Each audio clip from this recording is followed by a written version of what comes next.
Ready to get clap on 3? 1, 2, 3. You definitely didn't do it.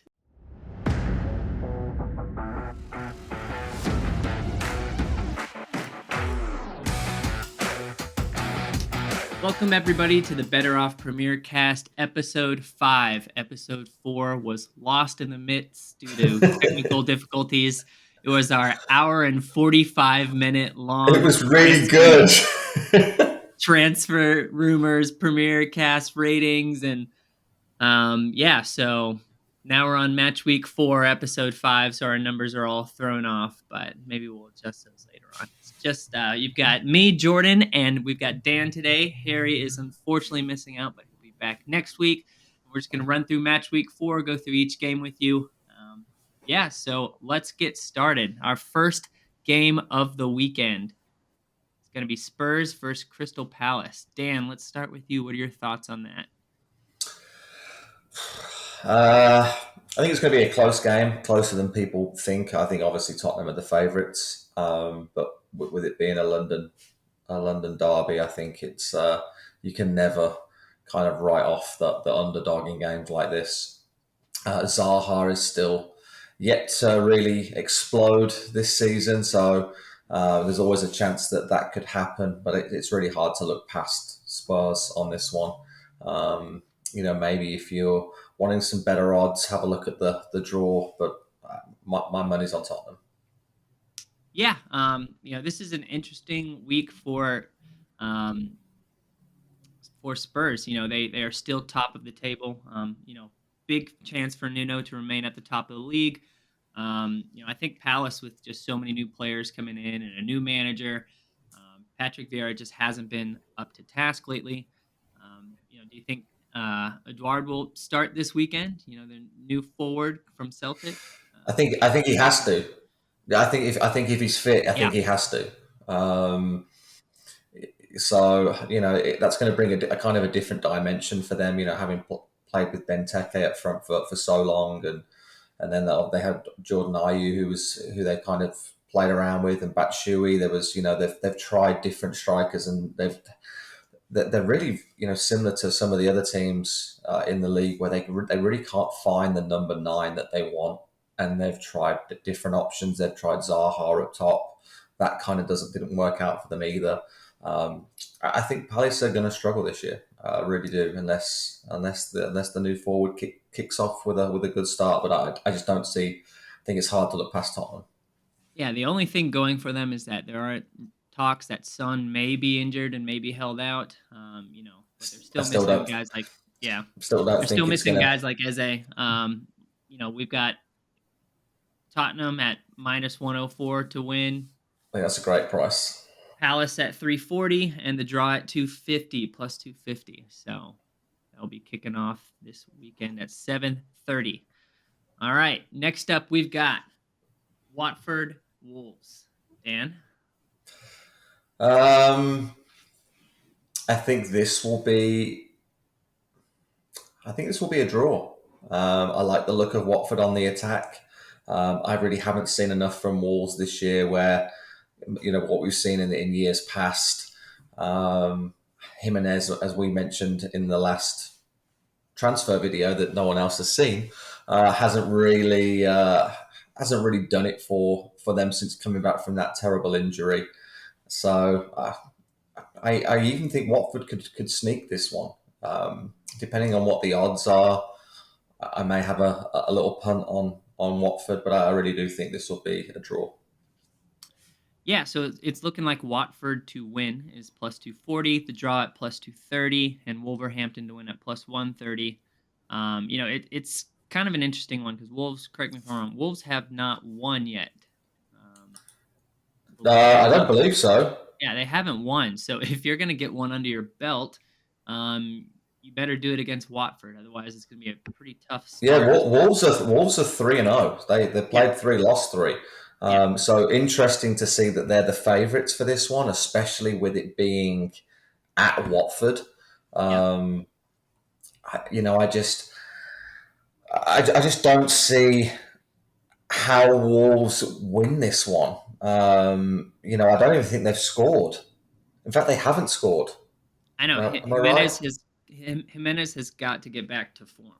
He was one of the Yeah, hottest prospects as a forward, in years past, and ever since his injury, which was a terrible injury, it's just been not yeah. For them to be favourites for this one, I think is a shock. I think this is where some money could be won. I really like Watford's front three, and they're scoring goals. They are conceding, but if Wolves play the way that they've been playing, I really don't see them getting much out of this game. all right. I think I'm still gonna have to stick out with Wolves here, but you're picking Watford. We'll see. We'll You're see how it going with ends the up. favourites. Barely favorites. If I chose the draw, well, actually, the The draw fact that isn't they're good. It makes me favourites and favorite it's too. away from home, I was going to say that the draws are. The fact that the draw is a lower price than Watford winning is also surprising. Yeah. All right. Next up, we've got Brentford and Brighton. What do you think on that?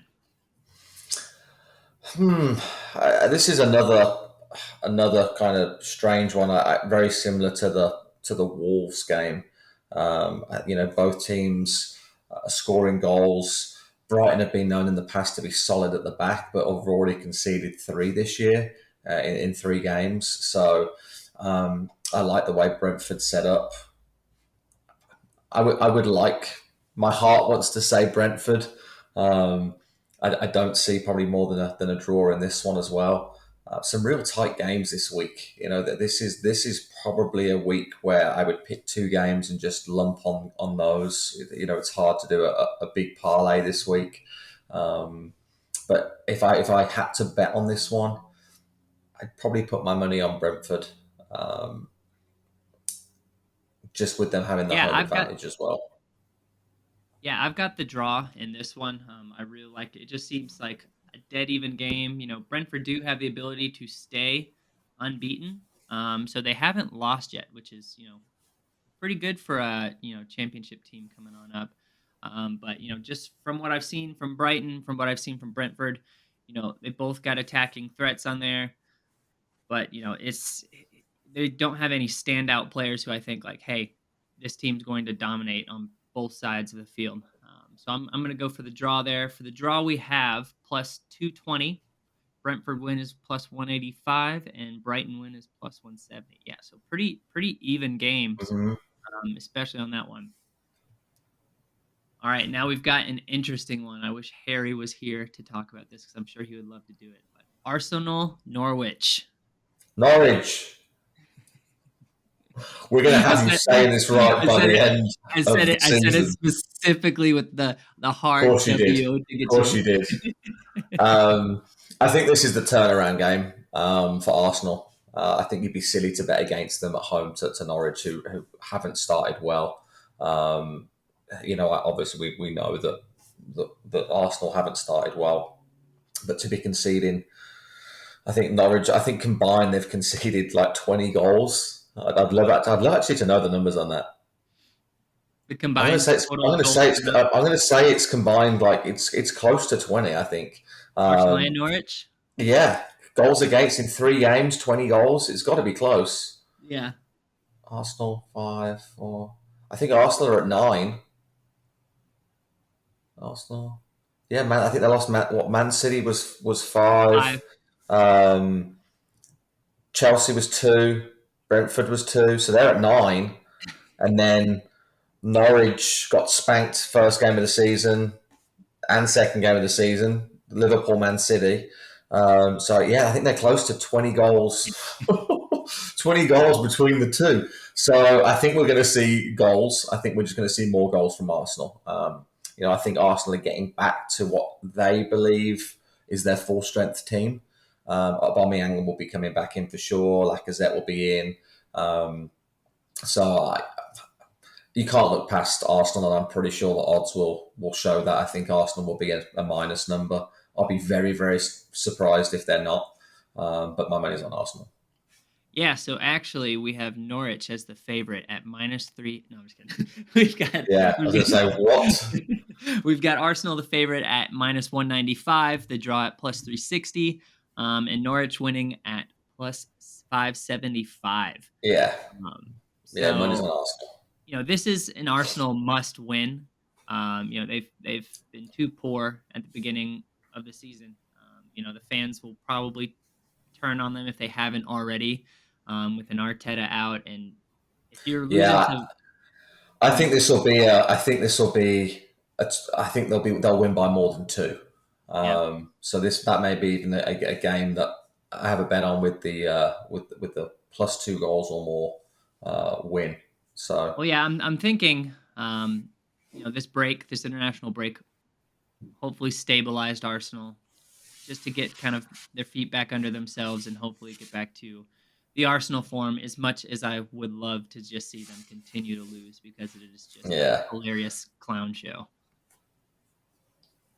All right, next up we have, and I think this is probably going to be the game to watch, for let me some fun guess. reasons. Leicester, Man City. Wrong. Oh Newcastle. Yeah, Manchester United versus Newcastle. no, Um, this is a you put your house on this one. Yep. So we've got Manchester United at minus 500. Yeah. And you've got the draw at plus 650 and Newcastle winning at plus 1400. Yeah, so this is a game where Man United should win and probably will win. If you are going to bet on it, just for value, I'd probably bet the draw. Newcastle aren't going to win. They may just set up shop at the back and try and keep Man United out. Be interesting to see if Ronaldo starts. That there's so many things that could happen. I've seen some odds of like 8-1 for Ronaldo to score a hat trick. So money's on Man United. Newcastle, I can't see. I don't even see Newcastle having more than 2-3 shots in this game, to be honest. I think it's going to be we are going to put everybody behind the ball and hope we don't concede more than 2 or 3 goals. So, Yeah. nice, easy one there, Man United. Newcastle are going into the Lions' Den. Ronaldo coming back. Manchester United fans are going to be fired up. He's going to have something to prove. I think he'll probably start. Maybe they'll give him a little reception, kind of like they did Varane. But Yeah, it's going see, to I be, don't think he'll start. I think they'll bring him on to give him that reception on his own, the individual reception. Um, they win this game without Ronaldo, so I don't think they risk bringing him in. I know he's fit as a fiddle, but I just think they'll just start with the normal lineup, and I think it's hard to drop somebody like Greenwood who's in such good form. Um, it'll be interesting to actually see what they do and who they drop for this one if they yeah. do I bring him mean, in. they've got a new coach now. Ronaldo's in, so he's Yeah, going to probably making all the calls there. But yeah, I have Manchester United to win as well. Bruno Fernandes has been on fire for Portugal. it's going Um, to be interesting to see what happens with free kicks, penalties. Because Ronaldo wants them, and is Bruno yeah, going to give them up? That's also a big one for fantasy. who's been taking him for? It's been Ronaldo for Portugal though, right? Ronaldo takes them for every club he's ever been at. Yeah. He took them for So Man United as well, so it will be really interesting to see. And I think everyone's going to be okay. We really want a penalty in this game to see who steps up to take it. My money is, it's going to be Ronaldo. yeah, I can't see him coming in and allowing someone else to take his spotlight. Bruno has a better conversion rate on his free kicks and penalty kicks by a But pretty good it's margin. Ronaldo. Yeah, but it's Ronaldo. I agree with you there. And that'd be interesting to see if there are bets on that to be made as well. All right. Next, we've got Southampton versus West Ham. Yeah, this is an interesting one because this would have been, over the past probably 3-4 years, I would have said this would have been a close game and it would have been hard to call, and lots of draws in there. But I think smart money's on West Ham. I still don't see Southampton offering up much. I don't think they did well in the transfer window. We talked about that. I think West Ham bringing in Zuma was a good buy, and also about like a new number 10 that they've bought in. I don't see Southampton winning this one. I don't even see them getting a tie out of it, to be honest. My money's on West Ham. Yeah, so the odds are Southampton winning at plus 195, the draw at plus 250, and West Ham at plus 150. Yeah, I do that's not, a really good bet. yeah, I do not think the bookies have been giving West Ham enough respect this year. And you know Yeah. what? Well, Some this is people the would kind say of game winning. where West Ham have struggled in years past, especially at Southampton. So I was actually just looking some stuff up. So every time that they have played at Southampton, so there was a tie. They won by one, they won by one, they lost by one. It's always been close at Southampton. Different story at West Ham, 3-0, 3-1, 3-0, 3-0. Like it's been pretty comfortable at home. So it'd be interesting to see. I think it will, like I said, I think it will be a close one. I just don't think Southampton have enough. Unless Ward-Prowse scores a worldie, free kicks. Not replacing Ings, I think, is really, really going to hurt them this year. So my money's on West Ham. Yeah, I agree. I think it's going to be a close one, but still edging out to West Ham. West Ham have, they've given up a lot of goals, but it's also been the Antonio show. And Mm-hmm. so if you have Southampton not being able to score a lot of goals, pretty toothless moving forward, that's probably why, the draw is not a bad bet, but, I just think they're in such good form. And, I personally, Southampton are still my relegation candidates. So I'm going to have to edge No, they're out not going that to far. West Ham. I do like Armstrong that they brought in, but I don't. I said they haven't really replaced Ings. I don't think he's Ings material. I think he has potential to be a good striker, but Danny Ings is just a proven goal scorer in the Premier League. So I don't think Armstrong and Adams is a strong enough front line for the Premier League. And I'll be really surprised if Ward-Prowse is still there come end of the next transfer window. Okay. All right. Next up, we got a probably pretty easy one to call. We've got Chelsea Villa. Chelsea. Yeah. Yeah. The depth that they have, we've seen Villa this year. I don't think they've offered up too much. I think they will click at some point and they'll be more of a force like they were last year. But Chelsea at home, you know, you got Lukaku in there who I've heard may have a slight injury. But even without Lukaku, I still don't see past Chelsea. I would be surprised if they're lower than minus 300. I'd probably say minus 280 is probably what they are without having to look.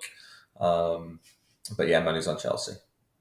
Well, you're close. They are minus 350 to win. Mm-hmm. Chelsea plus 475 to draw, and Aston Villa winning plus 1,150, 1150. So, yeah, pretty heavy favorites to Chelsea.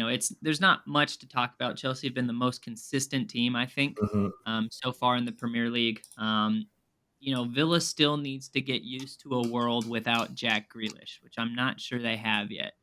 So yeah, We pretty talked about pretty that a easy lot game there. in the transfer window. It's a shame we don't have that video. I know. I'm gonna see if I can still fiddle together something. Sacrifice something. Yeah, I think Maybe, that's a good maybe idea. maybe I'll just get Harry to kind of re-record his parts and things that he Yeah. says in there, just splurge them in. Yeah, I think you hit the nail on the head with the whole Grealish thing. It's, I said from day one, Buendia, who they bought in, good player, is not Premier League material. Last time he played in the Premier League, I think he had 3 assists all season. You can't replace Grealish with someone who's going to bring you 3 assists and like 1 goal. You just can't do that. It is interesting though that now Grealish plays for Man City, how he's now a starter for England, but couldn't get in the team for the Euros. I think that's really interesting. I wish we'd have played him in the Euros. I think we missed him. So that's another topic. All right, next up we got, I think probably normally I would look forward to Leeds Liverpool. I think Liverpool are just going to dominate. I think it's going to be an absolute goal fest. I've got my fingers crossed for a bunch of goals from Salah, but I I think they disagree. So, and the reason I disagree is everything that's going on with the whole Brazil players right now. I think If they're not allowed to play, Allison and Fabinho are huge losses. Firmino as well. I don't think Firmino's as big a miss because I think Jota, I actually prefer Jota. I think he brings more of a goal scoring threat. The thing that worries me with this game, it's at Leeds, number one. Leeds are hard to beat at home. And Leeds haven't clicked yet this year. And I think they will. I think it's just a matter of time. We saw it last year. They are extremely hardworking. They love the counter press.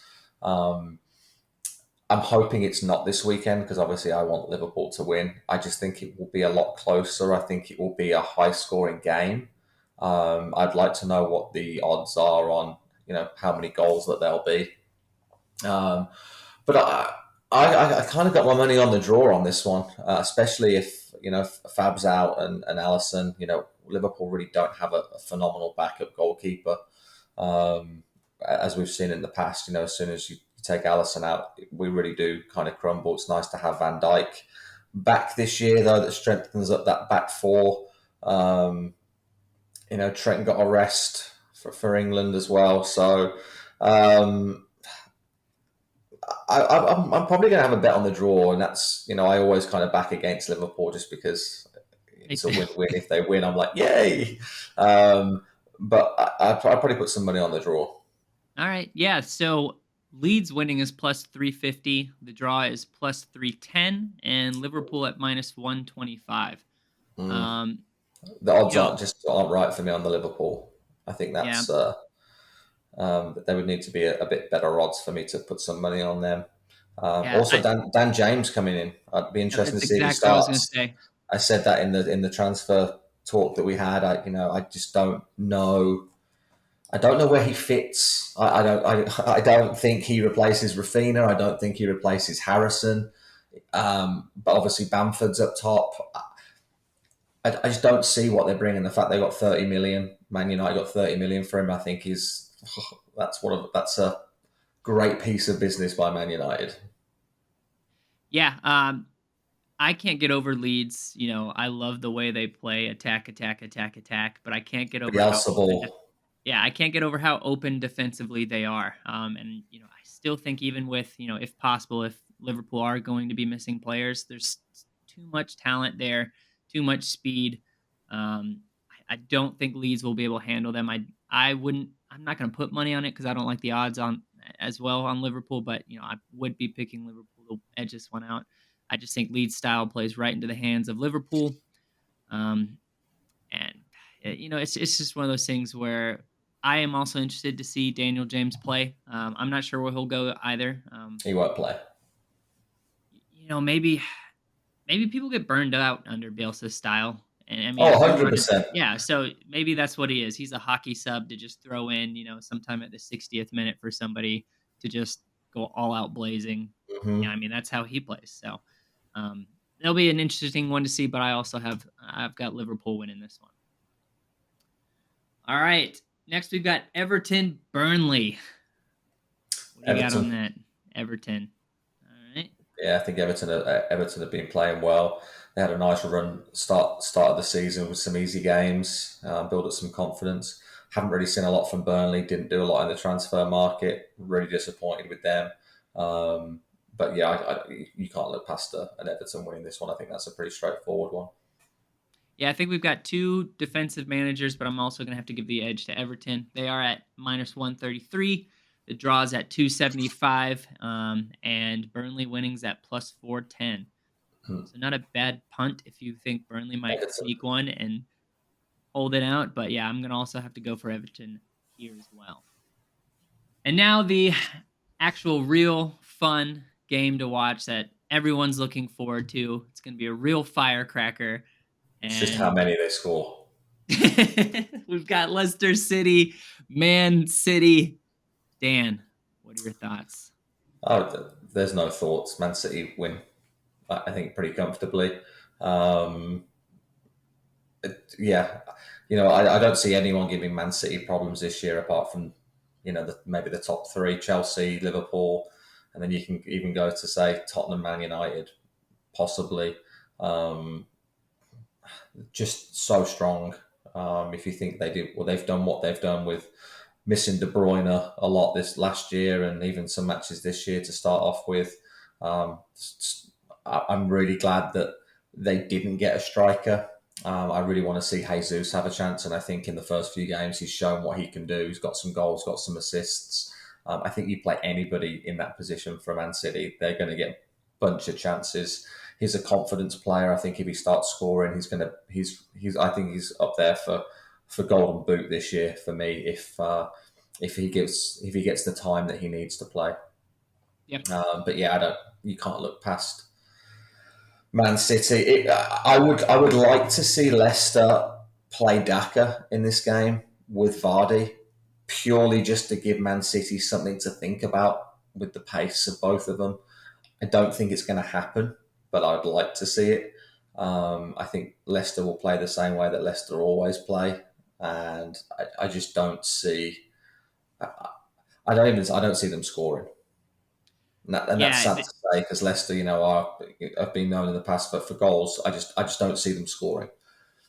Yeah, this is a tough one for me to admit personally, but I don't see Leicester winning this game either. Man City's at plus 500. Leicester's at plus 500 to win.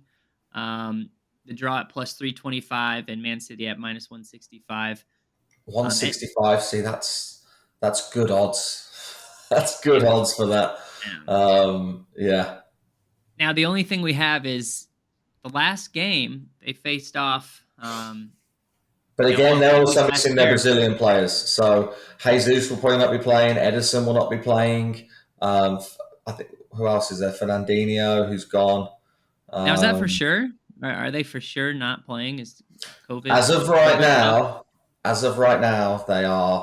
they broke the protocol or whatever for Brazil, and they are not being allowed to play. So yeah. That will be interesting to see if it happens. But even without them, I still think they win.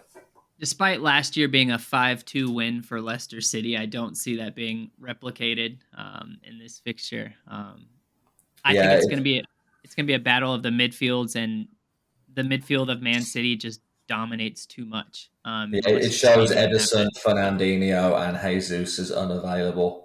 De Bruyne is still out. Foden's still out. Obviously, Mendy won't be there very long. Laporte's is doubtful. So this is the best chance for Leicester. But having said those players and the high level at what they are, and them not being there, you still look at the 11 that Man City are going to put out, and they will beat 90% of the Premier League with the team that they put out. So you can't look past Man City in this one. Yeah, I think I'll still be lumping money on, not lumping, but putting a little cash on that plus 500 for Leicester, hoping we can steal away a penalty maybe and sit back and hold it. But I like the optimism of you getting in their box. Yeah, my heart says Leicester, but my brain says Man City easily. Yeah, maybe 5-1. So it's I do think it's going to be another 3 or more game. Yeah. Well, that covers our games for this week. That may have been our shortest podcast. See, we get rid of Harry, and look what happens. Yeah. Actually, you may have our longest talking time per person. I'll have to look up the stats on that. We'll see. 100%. Yeah. So that's it for the BettorOff Premiercast episode 5. We'll probably make this one episode 4 just so it evens out with the match weeks. Maybe or just get number 4 back. Yeah, we'll figure that one out. Maybe we'll put that as a bonus content episode, and we'll just see how our transfers hold out at the end of the year. But that's pretty much it. Download BettorOff from the Google Play Store or the Apple iOS App Store. We'll hit you guys up next week, and let us know what your picks are in the comments, and see you later. Have a good one.